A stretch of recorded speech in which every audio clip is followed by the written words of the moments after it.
میں تنظیم اسلامی پاکستان کا شکر گزار ہوں کہ اس اہم موقع پر ایک اہم ترین عنوان پر یہ اجتماع جو منعقد کیا گیا ہے مجھے بھی حاضری کا اور شرکت کا موقع بخشا۔ اللہ پاک ہمارا مل بیٹھنا قبول فرمائے اور کچھ مثبت اور مؤثر قسم کے اقدامات کا فیصلہ کرنے کی توفیق عطا فرمائے۔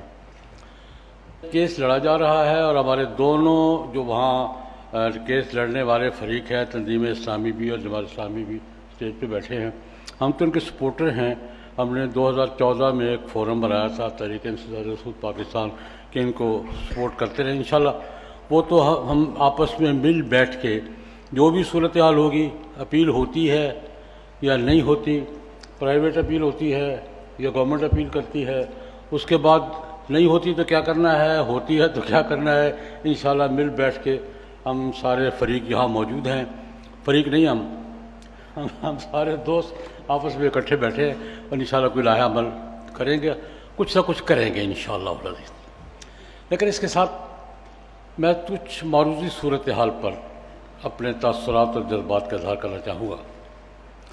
اس وقت صورتحال یہ ہے کہ کل سے ہم خوشیاں منا رہے ہیں کہ ہم گرے لسٹ سے نکلنے کے امکانات پیدا ہو گئے۔ ابھی ہوئے ہیں یا نہیں ہوئے، لیکن اس پہ دو باتیں ہمیں بالکل سوچ لینی چاہیے۔ اس کے لیے ہمیں قربانی کیا دینی پڑی ہے۔ میں تفصیلات پہ جائے بغیر، بڑے آپ سب دانشور موجود ہیں، ہم نے اس کے لیے گرے لسٹ سے نکلنے کے لیے فیٹف کے کہنے پر وہ مذہبی آزادی جو قائد اعظم محمد علی جناح مرحوم نے انگریزوں سے لے کر دی تھی، ہم نے وہ قربان کر دی ہے اوقاف ایکٹ کے نام پر۔ ہم یہ قربانی دے چکے ہیں۔ ہمارے خاندان کے شرعی احکام جو قرآن و سنت نے دیے ہیں اور جس کا تحفظ عالمی بین الاقوامی قانون بھی ہر مذہب والوں کو دیتا ہے کہ ان کے خاندانی قوانین ان کے مذہب کے مطابق ہوں گے، ہم نے سیڈا کے کہنے پر وہ قربانی بھی دے دی ہے۔ یہ دو قربانی ہم دے چکے ہیں۔ ہم نے IMF کے کہنے پر اسٹیٹ بینک آف پاکستان کا کنٹرول بھی یا نگرانی ان کے ہاتھ میں دے دی ہے۔ ہم اپنے مذہبی آزادی سے دستبردار تو میں نہیں کہتا، نہیں ہوں گے انشاءاللہ، دستبردار تو کبھی نہیں ہوں گے انشاءاللہ، لیکن بہرحال ہمیں دستبردار کر دیا گیا ہے۔ ہم اپنے خاندان کے شرعی احکام کو سے الگ کر دیے گئے ہیں اور معاشی خود مختاری اور اسٹیٹ بینک کے کنٹرول سے بھی ہم باہر ہو گئے ہیں۔ یہ تین قربانیاں ہم دے چکے ہیں۔ اب کچھ قربانی آگے باقی میں عرض کروں گا۔ اس پر کل ایک امکان پیدا ہوا ہے کہ اکتوبر تک شاید ہمیں گرے لسٹ سے نکال دیا جائے۔ ہم کریڈٹ کی جنگ میں پڑ گئے ہیں کہ ہم نے وہ کہتا ہم نے کیا، وہ کہتا ہم نے کیا، وہ کہتا ہم نے کیا۔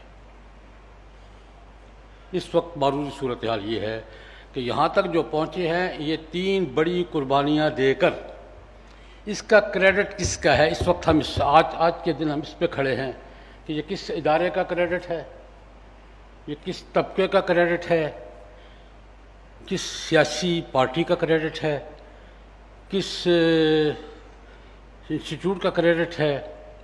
آج ہم اس کریڈٹ کے چکر میں پڑے ہوئے ہیں کہ یہ قربانیاں وہ کہتے ہم نے دلوائی ہیں، وہ کہتے ہم نے دلوائی ہیں، وہ کہتے ہم نے دلوائی ہیں، اور قوم بیچاری کھڑی ہے کہ ہم سے قربانیاں زبردستی لی گئی ہیں، اس کا بنے گا کیا؟ یہ اس وقت ہم اس پوزیشن میں۔ اگلی قربانیاں جو ہم نے دینی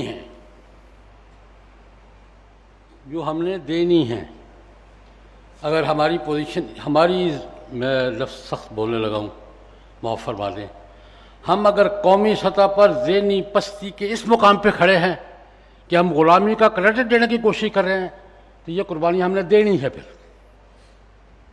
اگر ہماری ذہنی پستی کا یہ مقام آ گیا ہے کہ قوم کو غلامی میں ہم نے دیا، وہ کہتے ہم نے دیا، اس مقام پر اگر کھڑے ہیں تو یہ قربانیاں بھی ہمیں دینی پڑیں گی، اور چار چیزوں کی قربانی دینی پڑے گی۔ میں ایک سیاست کا طالب علم بھی ہوں، تاریخ کا طالب علم بھی ہوں، چار قربانیاں ہمیں دینی پڑیں گی۔ میں دیکھ رہا ہوں کہ دستور پاکستان خطرے میں، بالکل کھلی آنکھوں دیکھ رہا ہوں۔ سن 71 کے حالات ملک میں پیدا کرنے کے لیے کوشش ہو رہی ہے، اور جتنے راستے خلفشار کے چل رہے ہیں سب 71 کے ماحول پر کی طرف جا رہے ہیں۔ میری بات بہت سخت ہے لیکن میں دیکھ رہا ہوں، جو بات دیکھ رہا ہوں وہ عرض کروں گا۔ اس وقت ملک میں سیاسی اور تہذیبی خلفشار کے جتنے راستے ہیں وہ سب کا رخ سن 71 کے ماحول کی طرف ہے۔ اللہ معاف فرمائے، اللہ معاف فرمائے۔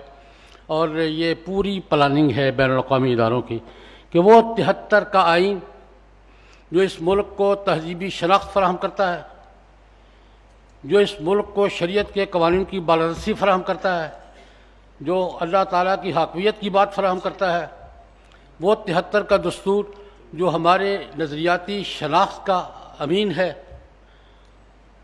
خدا نخواستہ میں اگلا مجھ میں حوصلہ نہیں ہے وہ جملہ کہنے کا، 71 کا ماحول اس بات کو سمجھنے کے لیے کافی ہے، مجھے وہ خطرے میں نظر آ رہا ہے۔ اور یہ تو میں کئی سالوں سے اظہار کر رہا ہوں، لیکن گزشتہ اتوار کو یہیں لاہور میں ایک کل جماعتی سیمینار میں ایک انتہائی سنجیدہ سمجھی جانے والے شخصیت کی طرف سے کھلے بندوں آئین کے بارے میں جو کچھ کہا گیا ہے، میرے تو رونگٹے کھڑے ہو گئے۔ کھلے بندوں کہا گیا ہے، آئین کے بارے میں کہا گیا ہے کاغذ کا پرزہ ہے، کوئی حیثیت نہیں ہے، میں بغاوت کرتا ہوں، میں نہیں مانتا ان کو۔ یہ یہاں لاہور میں گزشتہ اتوار کو ایک مشترکہ سیمینار میں ایک سنجیدہ سمجھے جانے والے شخصیت نے اسٹیج پہ کھڑے ہو کر کہا ہے، میں تو سچی بات ہے سناٹے میں آ گیا۔ اور یہ میں نے کہا کہ یہ جذباتی بات نہیں ہے، یہ میسج ہے ایک کیمپ کی طرف سے۔ مجھے ریڈ لائٹ کراس کرنے دیجیے۔ یہ کیمپ کی طرف سے ہمیں میسج دیا گیا ہے کہ آئین میں کچھ نہیں کہہ سکتا، ایک آئین خطرے میں ہے اور حقیقی خطرہ میں محسوس کر رہا ہوں۔ اس کے ساتھ ایٹمی اثاثے خطرے میں ہیں۔ ہمارا بین الاقوامی طاقتوں کا ٹارگٹ ہے، ہمارے ایٹمی اثاثے خطرے میں ہیں اور حقیقی اور واقعاتی خطرے میں ہیں، نظر آ رہا ہے۔ 3، آپ کا وفاقی شرعی عدالت کا یہ فیصلہ جو 35 سال کی کشمکش کے بعد اور 35 سال کی جدوجہد کے بعد حاصل ہوا ہے اور بڑا جامع فیصلہ ہے، یہ خطرے میں ہے۔ وہ بات انور صاحب فرما چکے ہیں کہ اپیل ہوگی، اور اپیل صرف اپیل نہیں ہوگی، اپیل کے ساتھ بہت کچھ ہوگا۔ یہ آپ کا وفاقی شرعی عدالت کا فیصلہ بھی خطرے میں ہے، اور آپ کی معاشی جو تھوڑی بہت خود مختاری رہ گئی ہے، پتہ نہیں ہے کہیں ہے کہ نہیں ہے، ہر چند کہیں ہے کہ نہیں ہے، میں ان چیزوں کو خطرے میں محسوس کر رہا ہوں۔ اللہ میرے منہ میں خاک، میرے منہ میں آگ، لیکن میں یہ خطرے محسوس کر رہا ہوں اور کھلے بندوں یوں نظر آ رہے ہیں۔ اس کے بعد تیسری بات عرض کرنا چاہوں گا، کیا ہم نے اسی طرح چلنے کا تہیہ کر رکھا ہے؟ میں یہاں بھی تفصیل میں نہیں جاؤں گا۔ ہم میں سے ہر ایک طبقہ، ہر ایک مکتب فکر، ہر ایک گروہ اپنے طور پر مسائل سے نمٹنے کی کوشش کر رہا ہے، یہ خود فریبی ہے۔ مکاتب فکر بھی، جماعتیں بھی، طبقات بھی اپنے طور پر ہم نمٹ لیں گے، یہ اپنے ساتھ بھی فریب ہے، قوم کے ساتھ بھی فریب ہے۔